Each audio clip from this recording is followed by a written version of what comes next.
Le 8 avril dernier était rendue publique l'exhortation post-synodale du pape François sur l'amour dans la famille. L'occasion pour nous de rencontrer Roberto de Mattei.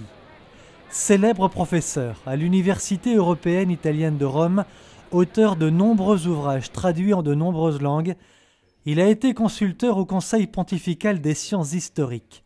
Roberto de Mattei, président de la Fondation Lépante, est considéré comme l'intellectuel le plus fin conservateur du monde italien. Nous l'avons rencontré à Rome il y a quelques jours. Il a répondu à nos questions en exclusivité. Ce texte, le texte Amoris Laetitia de Pape François, se situe, se pose sur la même ligne de la relation du cardinal Casper, c'est-à-dire peut-être qu'il dit quelque chose en plus, car le texte du cardinal Casper, la relation du Casper était assez problématique, car elle a introduit le débat, alors que les documents de Pape François closent le débat, et donc est plus fort. Mais la ligne, à mon avis, c'est la ligne que je dirais caspérienne. Alors précisément, est-ce que vous pourriez préciser à nos auditeurs quelle est cette ligne caspérienne?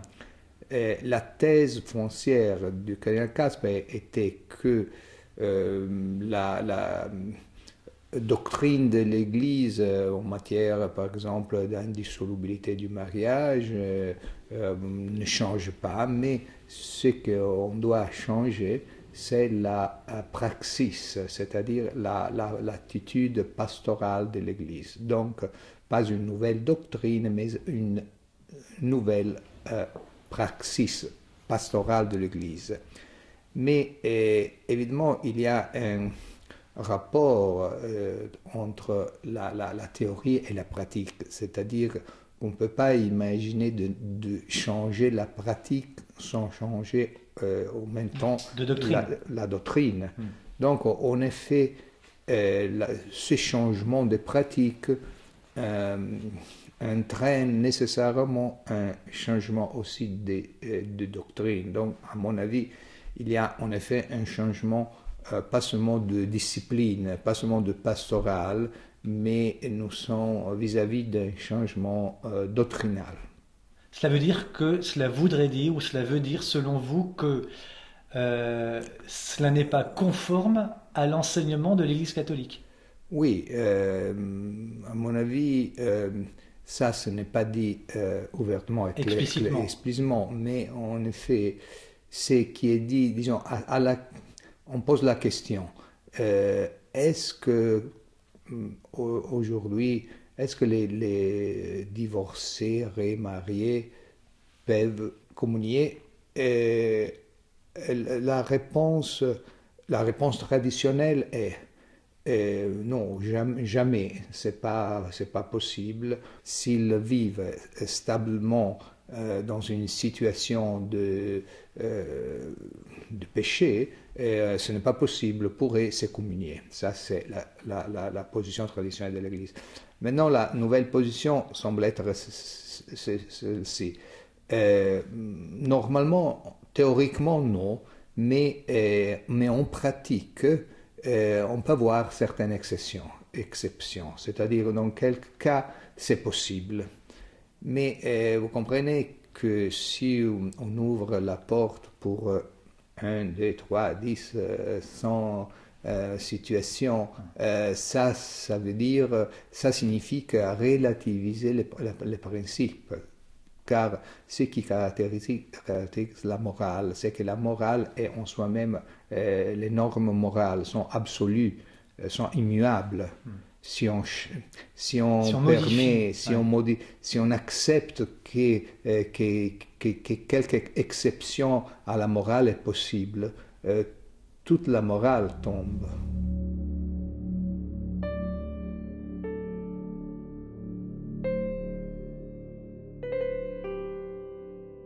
À propos de la morale, oui.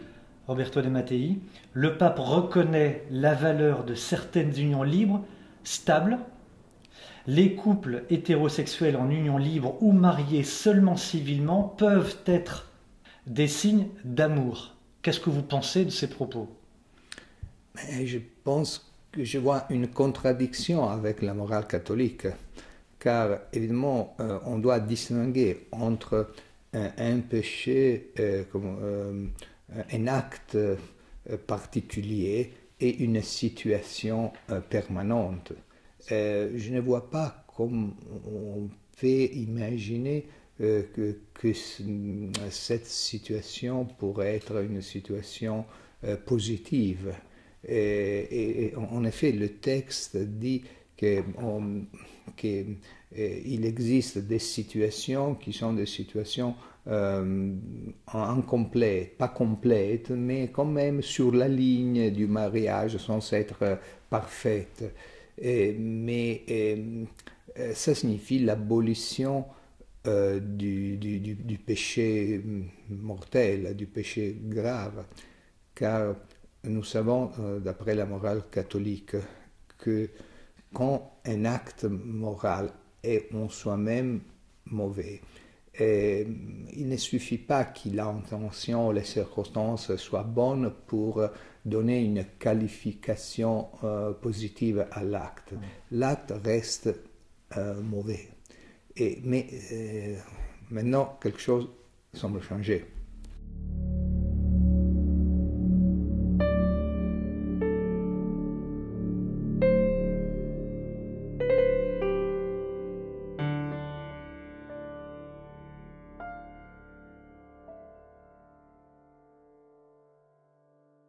Est-ce que vous estimez que on ne va pas petit à petit vers la négation du péché et donc vers la disparition du besoin nécessaire de sanctification des âmes? Oui, c'est-à-dire que semble disparaître la distinction entre péché grave et entre péché mortel et péché véniel. C'est-à-dire qu'il n'existe plus le péché grave. Mais la situation de péché est une situation, comment dire, normale. Et donc il y a une vision que je dirais un peu luthérienne, protestante, c'est-à-dire l'idée que l'homme ne peut que pécher, c'est-à-dire que le péché c'est quelque chose de, comment dire, intrinsèque à l'homme, et donc on doit seulement, comment dire, s'abandonner à la miséricorde divine.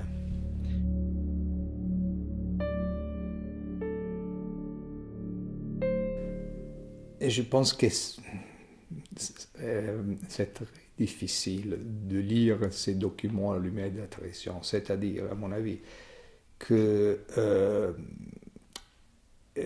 quand il y a eu les Vatican II, la caractéristique des documents de Concile Vatican II était l'ambiguïté. Et donc, il y avait la possibilité de lire certains documents à la lumière de la tradition. Oui.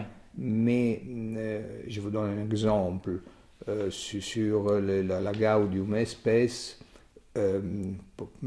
mais sur le même plan pour ce qui concerne la finalité du mariage. Dans la Gaudium Spes sont sur le même plan la procréation et l'amour conjugal. Alors que d'après la doctrine traditionnelle, la primauté, c'est à la procréation.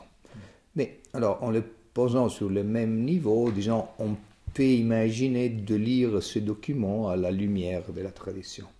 Mais dans les derniers documents de Amoris Laetitia, dans le nombre 80, est dit que la primauté, dans le mariage, c'est pas la progression, mais c'est l'amour. Donc il y a une inversion. Alors à ce moment-là, je ne vois pas comment lire ça à la lumière de la tradition. C'est-à-dire qu'à mon avis, c'est pas facile d'appliquer une herméneutique de la continuité à ce document. J'imagine, j'ai déjà vu que quelqu'un a cherché de faire ça. Mais j'ai l'impression que dans les prochains jours, dans les prochaines semaines ou mois, quand il y aura un approfondissement du document, c'est-à-dire une lecture attentive et approfondie, il va être clair l'impossibilité de lire ces documents à la lumière de la tradition catholique. Quelles conséquences peut-il y avoir sur le plan politique en France et dans le monde? Je ne sais pas quelles conséquences d'un point de vue politique. Je peux imaginer des conséquences d'un point de vue religieux. C'est-à-dire que sûrement il y aura une grande discussion, un grand débat entre catholiques et peut-être aussi au dehors de l'Église catholique. Donc j'imagine une époque de forte discussion, fort débat. Et quelles seront les conséquences pratiques de ces débats?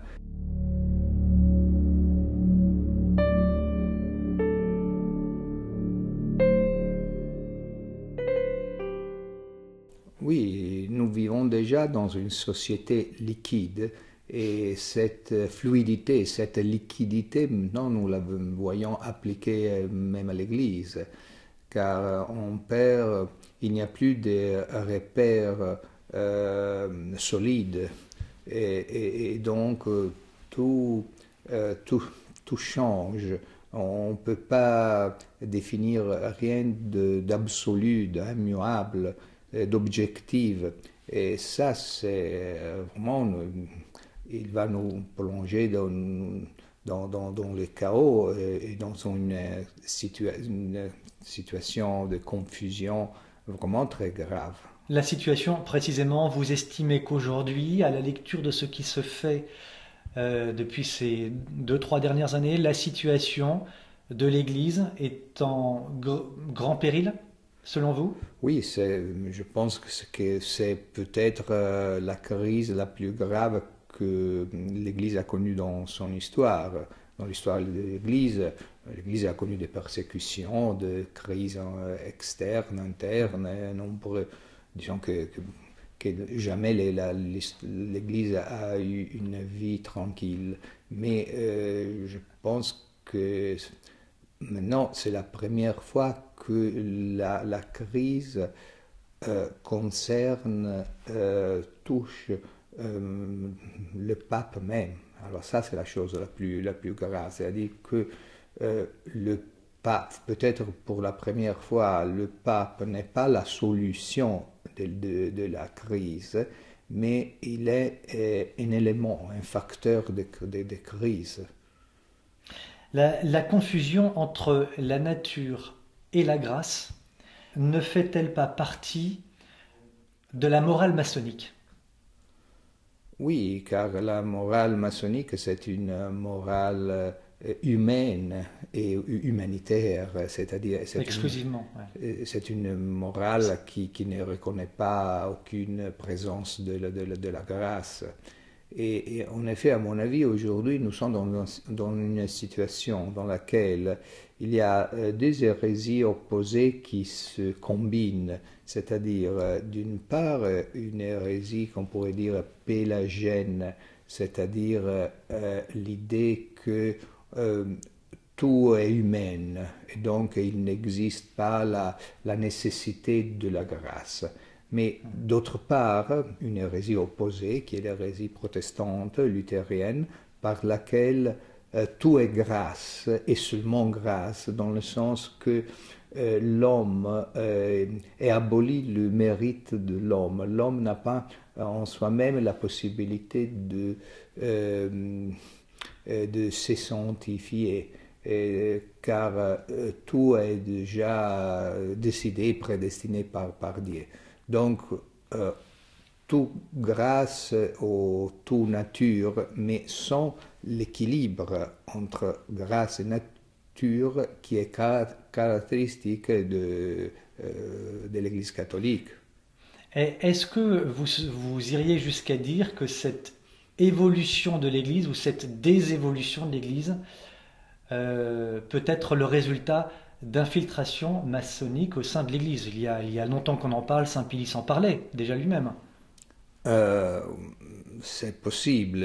Ce qui est Mais certain, c'est que c'est une crise qui s'est développée d'une manière très rapide après le Concile Vatican II. Les prodromes, les origines de la crise remontent déjà à l'époque du modernisme. Mais sûrement le Concile Vatican II a provoqué, a été un détonateur de la crise. il y a selon vous un risque de schisme au sein de l'Église? Il existe déjà Il existe le déjà. schisme et l'hérésie dans l'Église, mais évidemment ne sont pas ouvertes officielles. C'est-à-dire que le problème, euh, c'est que le schisme et l'hérésie concernent des épiscopats, des évêques, de cardinaux. Donc c'est une situation très confuse dans laquelle c'est nécessaire prier, et pas seulement prier, mais agir aussi, mais agir et prier en espérant que dans une aide extraordinaire de la grâce pour résoudre, car c'est d'un point de vue seulement humain, on pourrait dire qu'il n'y a rien à faire, mais heureusement, nous sommes catholiques, nous savons que l'Église va, va surmonter, supérer toutes les Difficulté. difficultés. Et donc, il y a la grande promesse de Fatima. Enfin, Laquelle? mon cœur immaculé Triompher. va triompher, oui. Dans l'histoire de l'Église, il y a eu la crise arienne dans le IVe siècle, le schisme d'Occident, il y a eu le modernisme, plusieurs. Plusieurs vagues, ouais. Mais je pense que jamais comme aujourd'hui, il y a eu une crise si profonde et si grave. Surtout, comme j'avais déjà dit, car cette crise concerne les autorités suprêmes et en particulier la figure même du pape qui normalement est la suprême autorité de l'Église. D'autre part, nous savons que plus la crise est grave, en général, quand les crises sont très graves, il y a une surabondance de la grâce divine qui nous aide à survivre, à nous sanctifier et à agir pour la renaissance et la restauration de l'Église. Et donc, moi, je suis, d'un point de vue surnaturel, optimiste, dans le sens que nous vivons une époque très difficile, mais je suis sûr qu'avec l'aide de la grâce divine, ce qui nous attend va être encore une fois une grande victoire de l'Église. Merci beaucoup, monsieur. Merci à vous.